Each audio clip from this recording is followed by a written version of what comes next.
that's really been dominating the headlines. The Catholic Church has a new leader, Mm-hmm. but this isn't just the usual sort of transition. This time, and this is the big thing, the Pope is from the United States, first time ever. It really is quite something. A huge moment, actually.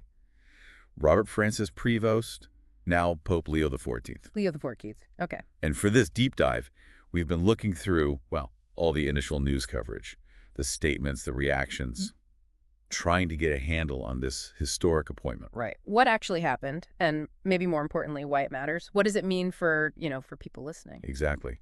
So our goal here really is to unpack the main events around the election, maybe shed some light on that whole papal selection process, which is fascinating in itself. Oh, definitely. And then, yeah, dig into what an American pope might actually signify for the church going forward. Shall we get into it? Let's do it. So the announcement itself, when did that happen? That was May 8th, this year, 2025. Yeah. And it happened, the traditional way. Everyone watching that chimney on the Sistine Chapel. Waiting for the smoke signal? Exactly. Waiting for the white smoke, which means they've burned the ballots and reached a decision. Such a visual moment, isn't it? You see that white smoke, Yeah. and, You know instantly. And then pretty soon after, Pope Leo XIV came out onto the balcony, St. Peter's Basilica. Right, and gave his first address. He did, yeah. In Italian, as is customary. But it was quickly translated, of course, for everyone watching around the globe. And what was the tone? What did he actually say in that first speech? Well, the key message seemed to be one of hope and unity. He said, God loves us, all of us. Evil will not prevail. Okay. Without fear, united, hand in hand with God and among ourselves, we will go forward. Humanity needs him like a bridge to reach God and his love. A bridge to God. That's quite a powerful image for a first message. It is a clear call for working together, facing challenges with faith. It definitely seemed designed to resonate widely. And I bet it did.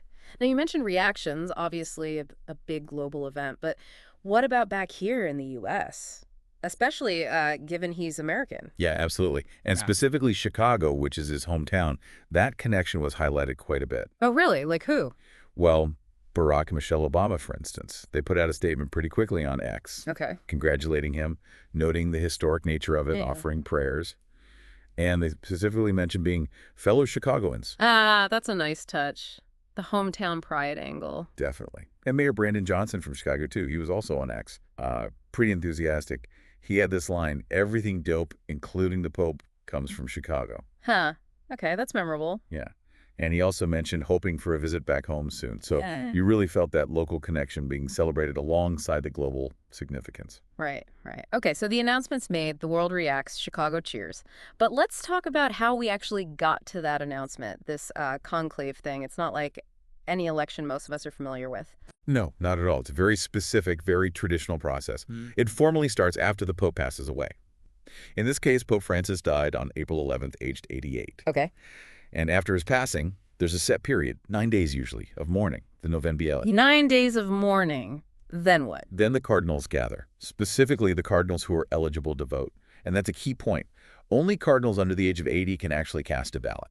Under 80. How many were there this time? There were 133 voting cardinals who went into this conclave.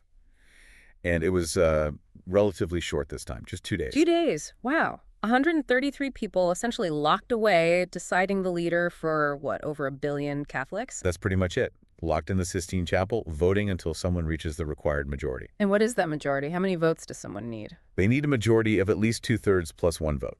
So for 133 voters, that's 89 votes needed. 89 votes. That's a significant consensus they need to build. It is. It's designed to ensure the elected pope has very broad support amongst the cardinals. And as we said, the smoke signals how it's going. Black smoke means no decision yet. Right. White smoke means they've got their man. Fascinating process. Okay, let's zoom out again. The big picture significance. We've established first American Pope. You also mentioned he's only the second from the Americas overall after Francis from Argentina. What does that actually mean in the context of the global church today? Well, it's pretty significant when you look at where Catholics actually are in the world now. Historically, obviously, the center was Europe. Sure. But the demographics have shifted dramatically. Today, almost 40% of the world's Catholics live in Latin America. Wow, 40%. That's huge. It is. And here's where Cardinal Prevost's background becomes really interesting. Yes, he's American, born in Chicago, but he spent a lot of time working in Peru, and importantly, He was serving as the president of the Pontifical Commission for Latin America right before the conclave. Ah, okay. So even though he's from the U.S., he has deep ties and understanding of Latin America. Exactly. It gives him this kind of bridge-building potential, perhaps. He understands the North American context, but also has direct, high-level experience with the realities and perspectives of the church in Latin America, where so many Catholics now live. That adds a whole different dimension to just the first American headline. It's about that specific experience, too. Precisely. That experience could be crucial, dealing with the different priorities, maybe theological nuances, the social justice concerns that are often very prominent in Latin American Catholicism. His background might allow him to connect with different parts of the global church in a unique way. Okay, that makes a lot of sense. Now, obviously, he was the one chosen, but these conclaves always involve discussions about other potential candidates, right? The papabi, as they call them. Who else was reportedly in the running? Yes, looking at who else was considered seriously gives you a sense of the different directions the cardinals might have been considering. We can't know exactly why Prevost was chosen over others. The conclave is secret, but we know some of the prominent names being discussed beforehand. Okay, like who? Who are some of the main contenders? Well, a very prominent figure was Cardinal Pietro Parolin. He's Italian. Okay. And he was Pope Francis's Secretary of State since 2014. That's essentially the Vatican's #2 position, chief administrator, top diplomat. So someone deeply, deeply embedded in the Vatican's workings and global church politics. An insider, basically. Experience running the machine. Very much so.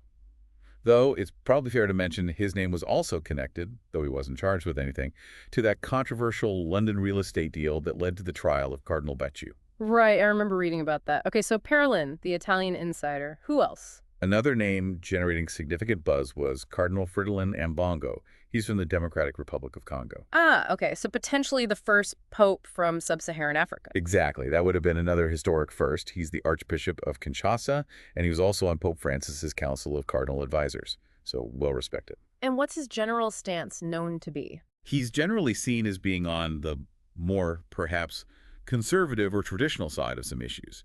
For instance, he voiced opposition to the idea of blessing same-sex couples, which was a point of discussion under Francis. Okay, so a potentially different emphasis compared to, say, Francis on certain social issues. Got it. Who else was considered a strong candidate? Cardinal Luis Antonio Tailo from the Philippines. Very popular figure, often known just as Chito. From the Philippines, so potentially the first Asian pope. That's right. He often traveled with Pope Francis, especially on trips in Asia. He's known as a strong advocate for the poor, very much echoing Pope Francis's own priorities. Sounds like he might have represented a continuation of Francis's general direction. That was certainly the perception for many. He was actually considered a possibility back in 2013 when Francis was elected, but perhaps seen as a bit too young then. Now, maybe his time was thought to have come. Interesting. So Parolin, Ambongo, Tagle, quite different profiles already. Anyone else? Yes, another Italian, Cardinal Matteo Zuppi. He's the Archbishop of Bologna, sometimes called Don Matteo. Okay. And his focus. Very much known for his work with immigrants, with marginalized groups. He actually wrote the preface for the Italian version of a book about ministry to gay Catholics. Interesting. And he's also been involved in peace mediation efforts in Mozambique years ago, and more recently appointed by Francis to try and find paths to peace in Ukraine. So a focus on social justice, dialogue, diplomacy. There was even some speculation Francis might have seen him as a favored successor. Wow, quite a resume. Okay, who else was in the mix? Then you have Cardinal Peter Erdo from Hungary. He was actually appointed by John Paul II and was the youngest cardinal for a time. He's known for outreach to the Jewish community and also building bridges with the church in Latin America and Africa. So quite internationally minded. Yes, but his views on certain issues are considered more conservative. For example, on migration or on whether divorced and remarried Catholics should receive communion. So a bit of a mix there. Right. A complex figure. It really shows the spectrum of views within the College of Cardinals. It really does. See, also, Cardinal Reinhard Marx from Germany. Yeah. Archbishop of Munich and Freising. Marx, okay, what's his area? He was a key figure in Pope Francis's financial reforms. Part of the council advising on Vatican finances. Ah, dealing with the money side. Important stuff. Very. He also made headlines when he offered to resign over how the German church handled historical sexual abuse cases. Pope Francis ultimately didn't accept his resignation, but it showed him grappling with that crisis very publicly. Yeah, a very difficult issue for the church globally. Okay, still more names. A couple more key ones often mentioned. Cardinal Marc Ouellet from Canada. Way. He headed a very powerful Vatican department Mhm. that deals with appointing bishops worldwide. It also handles investigations into bishops accused of covering up abuse. So a hugely influential role. Definitely. Any particular stance he's known for? He's expressed support for women having a greater role in the church, but he stopped short of supporting the idea of women's ordination to the priesthood. Okay. So influential on structure and personnel. Exactly.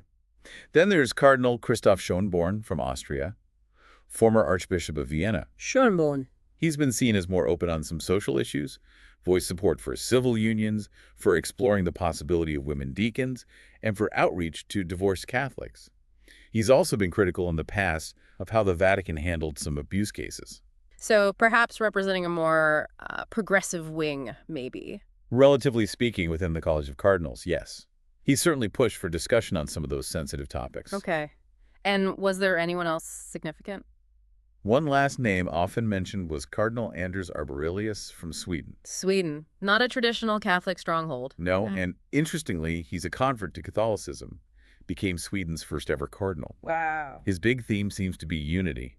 He's spoken out quite strongly, warning against internal divisions and urging the church to hold together despite differing viewpoints. A voice for cohesion, then? That makes sense given the diversity we've just discussed. Absolutely. So you see, Prevost emerged from a field of really diverse candidates representing different geographical regions, different theological emphases, different kinds of experience. It truly is fascinating, and it just underscores how this election, the choice of the first American pope, really is a landmark moment. Huge potential implications for the church all around the world. No doubt about it. So just to recap for everyone listening, we've seen the announcement, the reactions, we've unpacked that unique conclave process, and looked at the significance of an American pope, especially with his Latin American experience. And we've touched on the diverse field of cardinals who were part of this historic decision. Hopefully you feel you've got a much clearer picture now of the key events, the people involved, and why this moment feels so significant. Yeah, it's a lot to take in, but definitely a pivotal time. And, think about all this. It leads to a final thought, maybe something for you to consider. Given everything we've discussed, the diverse backgrounds, the sometimes quite different perspectives among the cardinals, the global nature of the church, its long history, what unique challenges, but also maybe unique opportunities do you think Pope Leo IV faces? An American, yes, but one leading this vast, complex, ancient institution with members all over the planet. That's a really interesting question to ponder. What does it mean to lead that specific institution from that specific background at this specific moment? Exactly. Something to definitely keep an eye on as his papacy unfolds.